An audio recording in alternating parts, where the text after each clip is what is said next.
നമസ്കാരം. പ്രധാന വാർത്തകൾ. വനം വകുപ്പിലെ അഴിമതി അവസാനിപ്പിക്കാൻ മന്ത്രി എന്ന നിലയിൽ തനിക്കായിട്ടുണ്ടെന്ന് KB ഗണേഷ് കുമാർ.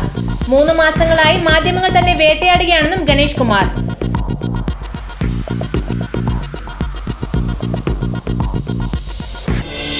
ബൈക്ക് പരിശോധനയുടെ പേരിൽ സംസ്ഥാനത്ത് പലയിടത്തും ബൈക്ക് യാത്രക്കാരെ പോലീസ് വേട്ടയാടുന്നു. കൊല്ലത്ത് ബൈക്ക് യാത്രക്കാരനെ പോലീസ് മർദ്ദിച്ച നടപടി വിവാദമാവുന്നു.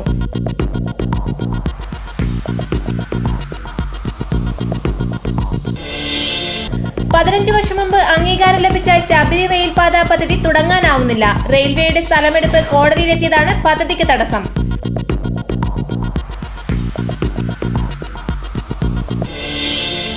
സംസ്ഥാനത്ത് ആഭ്യന്തര വിമാനയാത്രക്കാരുടെ എണ്ണം കുറയുന്നു. വിദേശത്തേക്കുള്ള യാത്രക്കാരുടെ എണ്ണം കൂടി.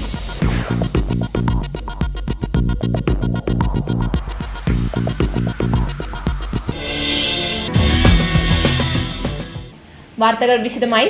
വനം വകുപ്പിലെ അഴിമതി അവസാനിപ്പിക്കാൻ മന്ത്രി എന്ന നിലയിൽ തനിക്കായിട്ടുണ്ടെന്ന് മന്ത്രി KB ഗണേഷ് കുമാർ പറഞ്ഞു. കഴിഞ്ഞ 3 മാസങ്ങളായി മാധ്യമങ്ങൾ തന്നെ വേട്ടയാടുകയാണെന്നും ഗണേഷ് കുമാർ പറഞ്ഞു. പത്തനാപുരത്ത് പാർട്ടി പ്രവർത്തകർ നൽകിയ സ്വീകരണ യോഗത്തിൽ സംസാരിക്കുകയായിരുന്നു അദ്ദേഹം. നടൻ മനോജ് K ജയനും ചടങ്ങിൽ പങ്കെടുത്തു. കഴിഞ്ഞ 3 മാസത്തിലേറെയായി മാഫിയകൾ തന്നെ വേട്ടയാടുകയാണ്. അന്ന് തന്നോടൊപ്പം ജനങ്ങൾ മാത്രമാണ് ഉണ്ടായിരുന്നത്. ഈ രാജ്യത്ത് അഴിമതിയിൽ മുങ്ങിക്കുളിച്ച വകുപ്പായിരുന്ന വനം വകുപ്പിനെ കേരളത്തിലെ ഏറ്റവും പ്രഗത്ഭമായ പത്രം, ഏറ്റവും സർക്കുലേഷനുള്ള പത്രം മലയാള മനോരമ പറയുന്നു, കേരളത്തിൽ വനം വകുപ്പിൽ അഴിമതി അവസാനിപ്പിക്കാൻ കഴിഞ്ഞു ഈ സർക്കാരിന് എന്ന് പറയുമ്പോൾ അഭിമാനിക്കേണ്ടത് ബഹുമാനായ ഉമ്മൻചാണ്ടി സാറും അദ്ദേഹത്തോടൊപ്പം എന്നോടൊപ്പം പ്രവർത്തിക്കുന്ന മന്ത്രിമാരും ഈ UDF-ഉം ഐക്യജനാധിപത്യങ്ങളുടെയും ഈ നാട്ടിലെ ജനങ്ങളുമാണ് എന്നാലോചിക്കണം. അഴിമതി ഈ മണ്ണിൽ നിന്ന് തൂത്തുമാറ്റിയെങ്കിൽ മാത്രമേ നമ്മുടെ രാജ്യം പുരോഗമിക്കൂ. അതാണ് എന്ന് മഹാത്മജി മുതൽ നമ്മെ പഠിപ്പിച്ചത്. അത് തന്നെയാണ്. അതിനുവേണ്ടിയുള്ള ശ്രമങ്ങൾ നമ്മൾ തുടരണം. അതിന് നമ്മൾ പോരാടും. നിങ്ങൾ എന്നോടൊപ്പം നിൽക്കണം. നിങ്ങൾ എന്നോടൊപ്പം ഉണ്ട് എന്ന ഉറച്ച വിശ്വാസമാണ്. ഒറ്റയാൾ പട്ടാളമായി പോരാടുമ്പോഴും എന്റെ കരുത്ത് എന്ന് പറയുന്നത് പത്തനാപുരത്ത് നിങ്ങളാണ് എന്ന് മാത്രമോ നന്ദിയോടെ ഞാൻ ഓർക്കുകയാണ്. പരിസ്ഥിതിയെ സംരക്ഷിച്ചു തന്നെയാണ് പത്തനാപുരത്ത് എയർ സ്ട്രിപ്പ് നടപ്പാക്കുന്നത്.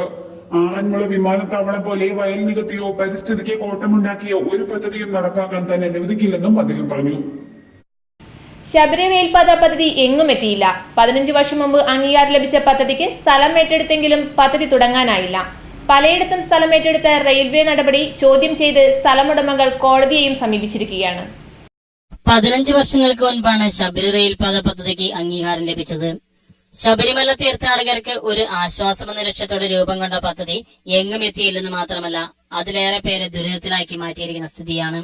എറണാകുളം, ഇടുക്കി, കോട്ടയം ജില്ലകളിലേക്കൂടെ കടന്നു പോകുന്ന റെയിൽപാതയ്ക്ക് എറണാകുളം ജില്ലയിൽ 173.79 ഹെക്ടറും, ഇടുക്കിയിൽ 48 ഹെക്ടറും, കോട്ടയം ജില്ലയിൽ നിന്ന് 217.10 ഹെക്ടറുമാണ് ഏറ്റെടുക്കേണ്ടത്. എറണാകുളം ജില്ലയിൽ ആകെ ഏറ്റെടുത്ത സ്ഥലം 21.64 ഹെക്ടർ മാത്രമാണ്. ജില്ലയിൽ 10 വില്ലേജുകളാണ് ശബരി പാതയിൽ ഉൾപ്പെടുന്നത്. അങ്കമാലി, നെടുമ്പാശ്ശേരി, മറ്റൂർ, വടക്കുംഭാഗം, ചേലാമറ്റം, കൂവപ്പടി, പെരുമ്പാവൂർ എന്നിവയാണ് വില്ലേജുകൾ. ഇതിൽ ഏതാനും വില്ലേജുകളിൽ സ്ഥലം ഏറ്റെടുത്തിട്ട് റെയിൽവേ 71.91 കോടി രൂപ നൽകാനുണ്ട്. മാത്രമല്ല, സ്ഥലം ഏറ്റെടുക്കൽ സംബന്ധിച്ച നിരവധി ഹർജികൾ കോടതിയിൽ ഫയൽ ചെയ്തിട്ടുണ്ട്. അതേസമയം കോട്ടയത്തും ഇടുക്കിയിലും സ്ഥലം ഏറ്റെടുക്കൽ എങ്ങും എത്തിയിട്ടില്ല. 97-98 പദ്ധതിക്ക് അംഗീകാരം ലഭിക്കുമ്പോൾ അടങ്കൽ തുക 517 കോടി രൂപ മാത്രമായിരുന്നു. ഇപ്പോഴത് 1556 കോടി രൂപ ഉയർന്നു. എന്നാൽ തുകയുടെ 50% സംസ്ഥാന സർക്കാർ വഹിക്കണമെന്ന് റെയിൽവേയുടെ നിർദ്ദേശമാണ് പദ്ധതിക്ക് ഇടംകോലിട്ടിരിക്കുന്നത്. മറ്റൊരു വിഷയം, ആഭ്യന്തര വിമാനയാത്രക്കാരുടെ എണ്ണം കുറയുന്നു. സംസ്ഥാനത്ത് നിന്ന് വിദേശത്തേക്ക് യാത്രക്കാരുടെ എണ്ണം കൂടുമ്പോൾ സംസ്ഥാനത്ത് നിന്ന് രാജ്യത്തിന്റെ വിവിധ ഭാഗങ്ങളിലേക്കുള്ള വിമാനയാത്രക്കാരുടെ എണ്ണം കുറവാണെന്ന് കണക്കുകൾ വ്യക്തമാക്കുന്നു. പല വിദേശ വിമാന കമ്പനികളും രാജ്യത്തെ മറ്റു ചില സ്വകാര്യ കമ്പനികളുമായി ഈ തരത്തിൽ സീറ്റ് പങ്കുവെക്കുന്നതിന് ധാരണയുണ്ടാക്കിയിട്ടുണ്ട്. ചില സീസണിൽ ആഭ്യന്തര സർവീസിലെ യാത്രകളുടെ എണ്ണം വളരെയേറെ കുറവാണ്. സംസ്ഥാന വ്യോമയാന വകുപ്പിന് കഴിഞ്ഞ വർഷത്തെ കണക്കനുസരിച്ച് കേരളത്തിൽ നിന്ന് അന്യ സംസ്ഥാനങ്ങളിലെ വിമാനയാത്ര നടത്തിയവരുടെ എണ്ണം 16 ലക്ഷത്തോളമാണ്. എന്നാൽ കേരളത്തിൽ നിന്നും വിദേശത്തേക്ക് യാത്ര നടത്തിയവരുടെ എണ്ണം 33 ലക്ഷത്തിലേറെയാണ്. അതുപോലെ വിദേശത്ത് നിന്ന് 32 ലക്ഷം പേർ സംസ്ഥാനത്തേക്ക് വിമാനമാർഗം എത്തുന്നുണ്ട്. ഇടവേള. ഹൃദയം തൊട്ടറിഞ്ഞ പാരമ്പര്യം. കണ്ണൻസ് കാഞ്ഞങ്ങാട്. മഞ്ഞു പെയ്യും വസന്തം. മലയാളിക്കെന്നും മംഗല്യകാലം. മംഗല്യപ്പട്ടിന് മറുനാട് തേടുന്ന മലബാറുകാരോടായി മാനത്തെ മാലാഖമാർ ചൊല്ലി. കാഞ്ഞങ്ങാട് കണ്ണൻസിലെ പട്ടല്ലേ മലബാറിലെ മംഗമാരുടെ മംഗല്യപ്പട്ട്. വർണ്ണ വസ്ത്രങ്ങളുടെ മായാ പ്രപഞ്ചവുമായി, വിവാഹ വസ്ത്രങ്ങളുടെ അമൂല്യ ശേഖരങ്ങളുമായി വീണ്ടും കണ്ണൻസ് കാഞ്ഞങ്ങാട് നിങ്ങളെ വിസ്മയിപ്പിക്കുന്നു. ഈ കല്യാണകാലം ആഘോഷമാക്കാൻ Kannans Kanhangad, main road, Kanhangad. Phone number 0467220467. വാർത്തകൾ തുടരുന്നു. മലയാറ്റൂർ തീർത്ഥാടകർക്ക് ചെമ്മണ്ണൂർ ജ്വല്ലറി ചെയർമാൻ ബോബി ചെമ്മണ്ണൂർ സൗജന്യ ഭക്ഷണം നൽകി. നിരവധി സംഘടനകളും വ്യക്തികളും തീർത്ഥാടകർക്കായി ഭക്ഷണം നൽകി. മലയാറ്റൂർ തീർത്ഥാടകർക്കായി ഏറെ പേരാണ് സൗജന്യ ഭക്ഷണം ഒരുക്കിയത്. മൂക്കന്നൂർ, തുറവൂർ, മഞ്ഞപ്ര, നീലേശ്വരം തുടങ്ങി വിവിധ സ്ഥലങ്ങളിലും തീർത്ഥാടകർക്ക് സൗജന്യ ഭക്ഷണം നൽകി. മലയാറ്റൂർ വാണിപത്തടത്തിലും സൗജന്യ ഭക്ഷണം ഒരുക്കിയിരുന്നു. മലയാറ്റൂർ തീർത്ഥാടകർക്ക് ഭക്ഷണം നൽകാൻ Boby Chemmanur jewellers group chairman Boby ചെമ്മണ്ണൂരും എത്തിയിരുന്നു. ഭക്ഷണം വിളമ്പി നൽകാൻ കഴിഞ്ഞതിൽ അതിയായ ചാരിതാർത്ഥ്യമുണ്ടെന്ന് ബോബി ചെമ്മണ്ണൂർ പറഞ്ഞു. ചെമ്മണ്ണൂർ ലൈഫ് മിഷൻ ചാരിറ്റബിൾ ട്രസ്റ്റിന്റെ ഭാഗമായിട്ട് അന്നദാനം നടക്കുകയാണ്. ഏറ്റവും സന്തോഷകരമായ ഒരു അനുഭവമാണ്. ഒരു 2-3 മണിക്കൂറായിട്ട് ഇത് സെർവ് ചെയ്യുക എന്നുള്ളതും അത് ഷെയർ ചെയ്യുക എന്നുള്ളതും ഏറ്റവും സന്തോഷകരം, സ്നേഹം നിറഞ്ഞ ഒരു അനുഭവമാണ്. So I am enjoying very much. Thank you very much. ഹെലികോപ്റ്ററിൽ ആൾക്കാർക്ക് വരാനുള്ള സൗകര്യം ഏർപ്പാടാക്കിയിട്ടുണ്ട്. അടുത്ത വർഷം മുതൽ സൗജന്യമായ ഹെലികോപ്റ്റർ സർവീസ് എല്ലാ വർഷവും ഇവിടെ നടത്തുവാനാണ് ആഗ്രഹിക്കുന്നത്. ദൈവം അങ്ങനൊരു അവസരം തന്നതിന്, ഇങ്ങനെ വിളമ്പാനും ഹെലികോപ്റ്ററൊക്കെ ഇവിടെ ഇങ്ങനെ കൊണ്ടുവന്ന് ഫ്രീ സർവീസ് നടത്താനൊക്കെ അവസരം തന്നതിന് ദൈവത്തോട് നന്ദി പറയുന്നു. ആയിരക്കണക്കിന് പേരാണ് മലയാറ്റൂർ വാണിപത്തടത്തിൽ ഭക്ഷണം കഴിച്ചത്. തുറവൂർ കനാൽ കവലയിലുള്ള ചീരപ്പറമ്പിൽ പാപ്പച്ചനും സൗജന്യമായത് 3ാം വർഷമാണ് ഭക്ഷണം നൽകുന്നത്. സ്വതന്ത്ര കർഷക സംഘം ഹോസ്ദുർഗ് താലൂക്ക് കമ്മിറ്റിയുടെ ആഭിമുഖ്യത്തിലുള്ള സെമിനാറും സമ്മേളനവും കാഞ്ഞങ്ങാട് ടൗൺ ഹാളിൽ നടന്നു. SK സംസ്ഥാന പ്രസിഡന്റ് കൂർക്കോളി മൊയ്തീൻ സെമിനാർ ഉദ്ഘാടനം ചെയ്തു.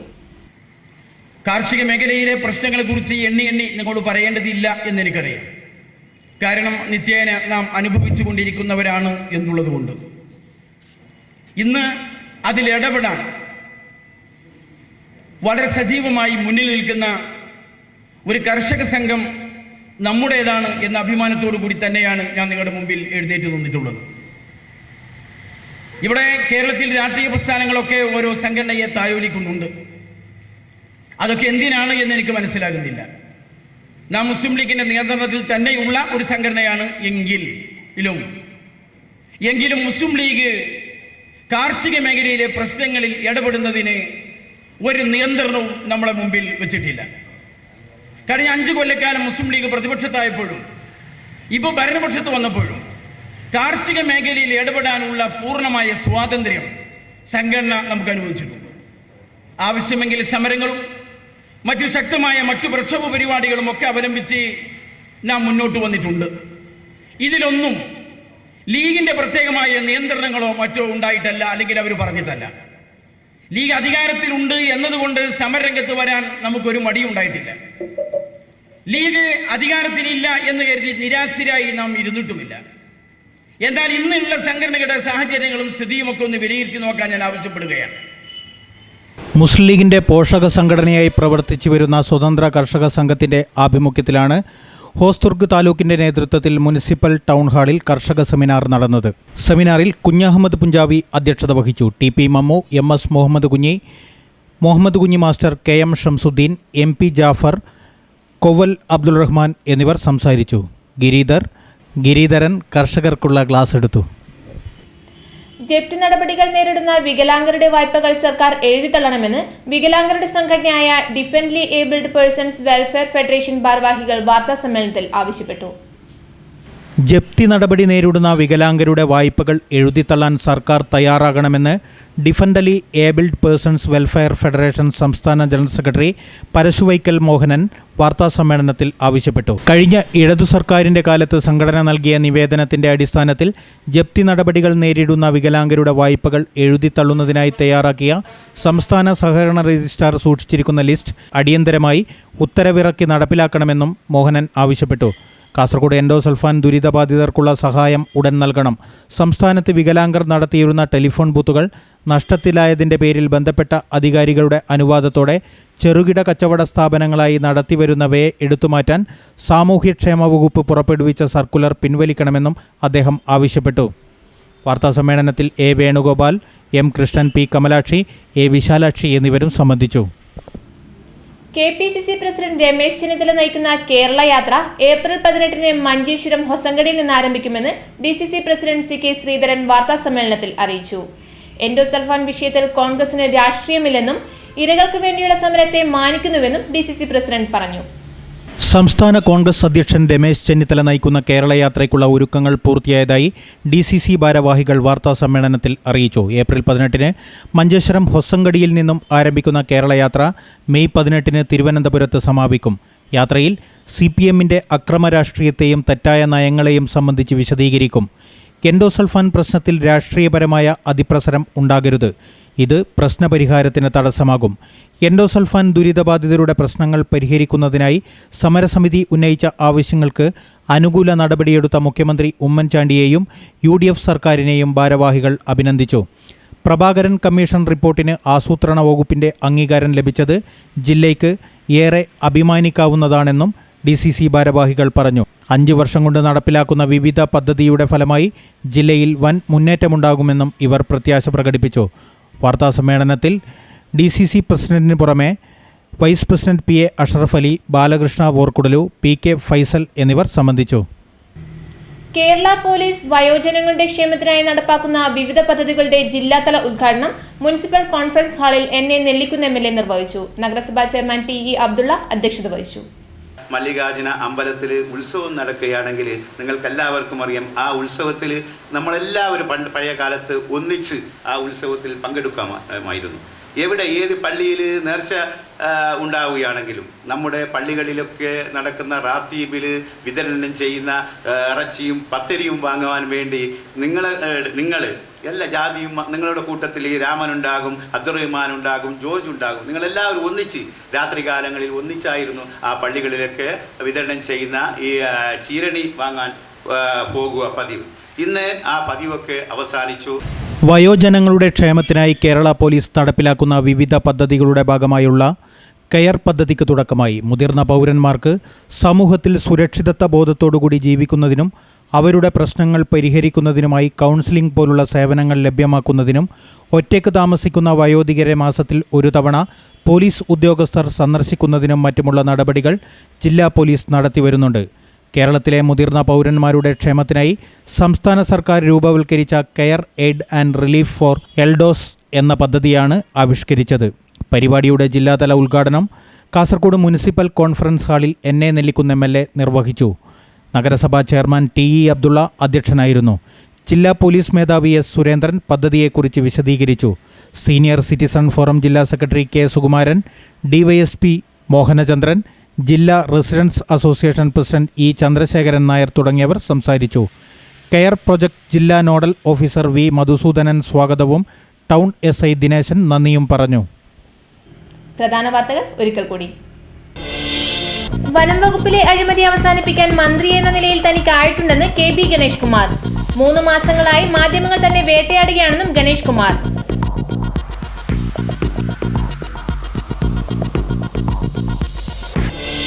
ബൈക്ക് പരിശോധനയുടെ പേരിൽ സംസ്ഥാനത്ത് പലയിടത്തും ബൈക്ക് യാത്രക്കാരെ പോലീസ് വേട്ടയാടുന്നു. കൊല്ലത്ത് ബൈക്ക് യാത്രക്കാരനെ പോലീസ് മർദ്ദിച്ച നടപടി വിവാദമാവുന്നു.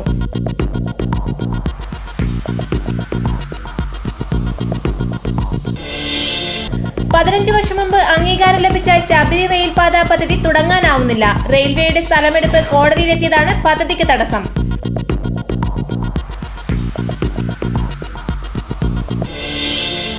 സംസ്ഥാനത്ത് ആഭ്യന്തര വിമാന യാത്രക്കാരുടെ എണ്ണം കുറയുന്നു. വിദേശത്തേക്കുള്ള യാത്രക്കാരുടെ എണ്ണം കൂടി.